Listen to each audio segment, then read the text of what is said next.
Good morning student 10th। आज मैं आपको नेक्स्ट टॉपिक ब्लड ट्रांसफ्यूजन रक्तदान पढ़ाऊंगी। ये एक ऐसी विधि है जिसमें एक व्यक्ति का दूसरे व्यक्ति में रक्त या रक्त आधारित उत्पाद जैसे प्लेटलेट, प्लाज्मा आदि का स्थानांतरित किया जाता है। सर्वप्रथम ब्लड ट्रांसफ्यूजन 15 जून 1667 में एक डॉक्टर जीन बैप्टिस्ट डेनिस द्वारा किया गया था। उन्होंने भेड़ के ब्लड को 15 वर्षीय एक बालक में करवाया था, लेकिन उसके बाद इस पर निषेध हो गया था। नेक्स्ट टॉपिक है आपको रक्तदान की आवश्यकता क्यों पड़ी, क्यों ब्लड ट्रांसफ्यूजन हमें करते हैं, क्यों देखते हैं। चोट लगने पर या ज्यादा से ज्यादा रक्त बहने पर, रक्तहीनता पर, ब्लड की कमी पर, शल्य चिकित्सा पर, सर्जरी में, प्लेटलेट की कमी पर, हीमोफीलिया और सिकल सेल एनीमिया दोनों ही जेनेटिक डिजीज है। इन डिजीज में ब्लड को ट्रांसफ्यूजन कराया जाता है। नेक्स्ट है इसकी प्रक्रिया कैसे होती है। पहला है रक्त संग्रहण। आप ब्लड को कलेक्ट करते हो। जब कलेक्ट करते हो तो आप ये कार्य करते हो कि प्रक्रिया से पूर्व दाता का जो दे रहा है उसके स्वास्थ्य का परीक्षण किया जाता है। उसके बाद सारी जो आपका ये है कैनुला, आपका जितनी भी इंस्ट्रूमेंट है जो यूज हुए हैं वो सब स्टेलाइज होने चाहिए, आपके हाइजीनिक होने चाहिए। फिर आपको संग्रहित ब्लड को आपको रेफ्रिजरेटर में स्टोरेज किया जाता है। नेक्स्ट है कि आपने जो ब्लड लिया है, संग्रहित किया है, उसमें blood group RH, hepatitis B, H आदि की सबकी जांचें होनी चाहिए कि ब्लड इनमें से किसी में भी कोई ब्लड में कमी तो नहीं है। नेक्स्ट, और जब आप ब्लड ले लेते हो तो दाता को कुछ समय तक चिकित्सक की निगरानी में रखा जाता है कि कोई प्रॉब्लम तो क्रिएट नहीं हो रही। यदि ऐसा होता है तो आप उस पर ध्यान देना पड़ता है।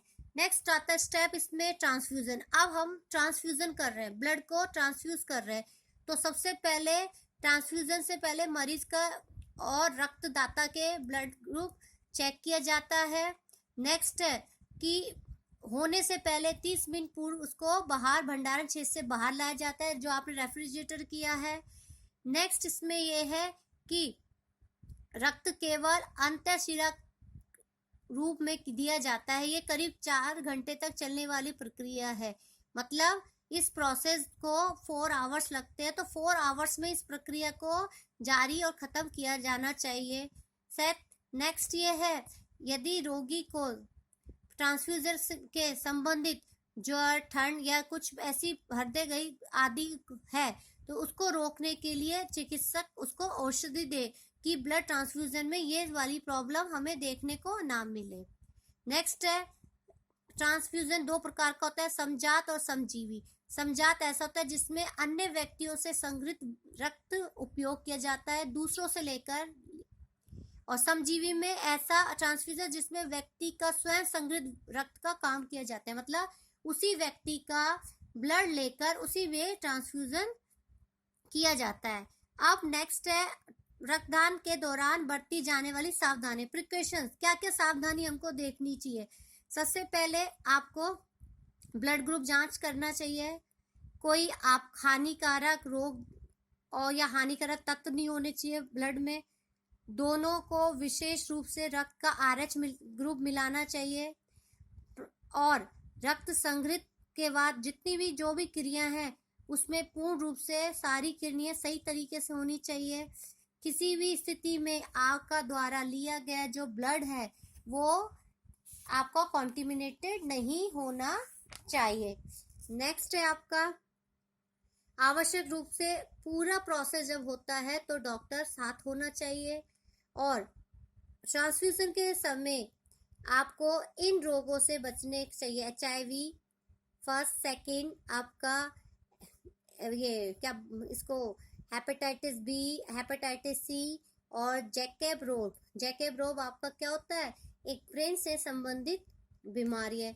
इन सबको हमें ट्रांसफ्यूजन के सामने इन सब दौरान आपको असावधानियों से बचना चाहिए, क्योंकि हो सकता है कभी कभी इन के कारण इस रोग का संक्रमण भी हो सकता है जो रोग आपको दिखाया है। नेक्स्ट है रुधिर वर्ग का आनुवंशिक महत्व। रुधिर वर्ग से हमें क्या फायदा होता है? सबसे पहला, रुधिर वर्ग के द्वारा हम ट्रांसफ्यूजन को सफल बना सकते हैं, आनुवंशिक रोगों का पता लगा सकते हैं, किसी शिशु के बच्चे का किसी बच्चे के माता पिता का पता लगा सकते हैं।